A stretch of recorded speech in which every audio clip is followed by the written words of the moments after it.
दोस्तों, आज की कथा महाभारत के वन पर्व में अध्याय 300 से 302 पर आधारित है। यह महाभारत का एक ऐसा पर्व है जो हमें बहुत सारी बातें सिखाता है, जिसे अपनाकर एक साधारण इंसान एक महान व्यक्ति बन सकता है। बिल्कुल उसी तरह जिस प्रकार महाभारत में सूर्य पुत्र कर्ण का एक विशेष स्थान है। जब पांडवों के 12 वर्षों का वनवास पूरा हो गया था और वे अपने 13वें अज्ञातवास को आरंभ करते हैं, तब अर्जुन को प्रिय समझने वाले इंद्रदेव सूर्यपुत्र कर्ण से उनके कवच और कुंडल प्राप्त करने का निश्चय करते हैं। तब सूर्यदेव इंद्रदेव के मन की बात जान जाते हैं। सूर्यदेव कर्ण के स्वप्न में जाकर इंद्रदेव को अपने कवच और कुंडल ना देने की बात कहते हैं। उस समय सूर्यदेव ने एक वेदों के ज्ञाता ब्राह्मण का रूप धारण किया हुआ था और वे अपने पुत्र कर्ण के प्रति अत्यंत करुणा से भरे थे। सूर्यपुत्र कर्ण के स्वप्न में उनके बीच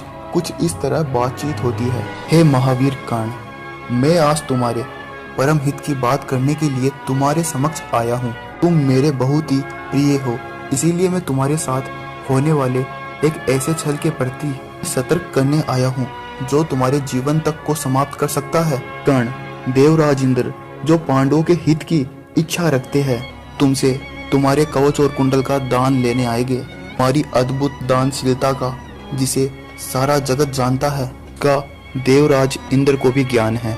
इस सत्य पुरुष के मांगने पर तुम उनके द्वारा मांगी गई वस्तु दे देते हो, तो बदले में उनसे कुछ नहीं मांगते हो। तुम दान को व्यापार नहीं समझते, जैसे अक्सर लोग समझते हैं। दान देते वक्त तुम सत्कर्म की कामना भी नहीं करते, जैसे अक्सर लोग करते हैं। हे पुत्र, सत्कर्म की कामना को भी एक व्यापार ही समझा जाता है और तुम किसी को ना कहकर निराश नहीं लौटने देते। तुम्हारे इस नरम स्वभाव को जानकर साक्षात इंद्र तुमसे तुम्हारे कवच और कुंडल मांगने के लिए आएंगे और उनके मांगने पर तुम उन्हें यह दोनों वस्तुएं दान में मत देना। तुम उनसे प्रार्थना करके उन्हें समझाना और वे जब जब कवच और कुंडल की बात करे तब तुम कुछ न कुछ कारण बताकर या कोई अन्य चीज देने की बात कहकर मना कर देना, क्योंकि देवराज इंद्र बड़े चंचल स्वभाव वाले हैं। उन्हें रत्न, गो और भांति भांति के पदार्थ बहुत ही प्रिय है।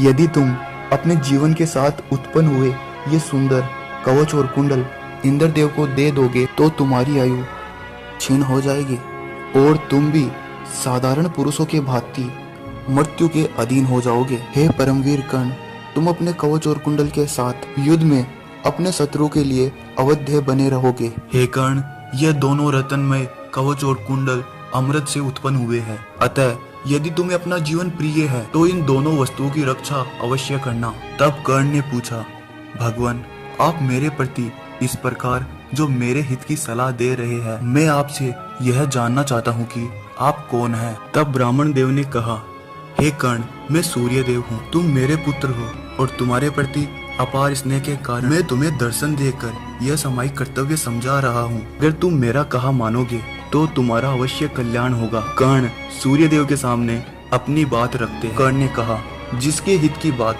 साक्षात भगवान सूर्य स्वयं रखते हैं, कल्याण ही होगा। हे प्रभु, आप वरदायक देवता है, मुझ पर सदैव अपनी कृपा बनाए रखे। आपसे प्रेम पूर्वक अनुरोध करता हूँ, यदि मैं आपको प्रिय हूँ तो आप मुझे मेरे व्रत से विचलित न करें। संसार में सब लोग मेरे इस व्रत के बारे में जानते हैं। मैं श्रेष्ठ ब्राह्मणों की याचना करने पर मैं अपने प्राण तक दे सकता हूँ। हे सूर्यदेव, यदि साक्षात इंद्रदेव वेश में मेरे पास भिक्षा मांगने आ रहे हैं, हे देवेश्वर, मैं उन्हें अपने दोनों कुंडल और अपना कवच दे दूंगा। से तीनों लोकों में मेरी जो प्रसिद्धि हुई है वह नष्ट न होने पाए। जैसे योद्धा को अपने प्राण देकर भी यश की रक्षा करनी चाहिए। इंसान का यश उसके कुल से जुड़ा होता है, उससे भी बड़ा होता है। यदि यश की हानि हो तो संपूर्ण कुल की बदनामी होती है और उनके पूर्वजों द्वारा एकत्रित किए गए शुभ फल नष्ट हो जाते। ऐसी स्थिति में यदि देवराज इंद्र मेरे पास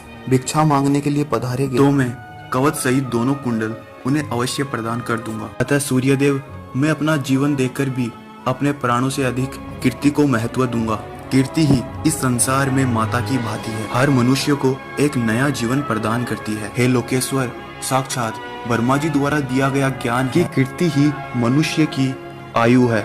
मैं अपने जीवन में सिर्फ सुयश का उपार्जन करना चाहता मुझे अपने प्राण देकर भी अपनी कीर्ति को सुरक्षित रखना। आप यही मेरा व्रत समझे। यह मेरा सौभाग्य है कि अपने जीवन से प्रिय भी कोई वस्तु मुझे दान में देने का अवसर प्राप्त हुआ है। इससे मुझे उत्तम गति प्राप्त होगी।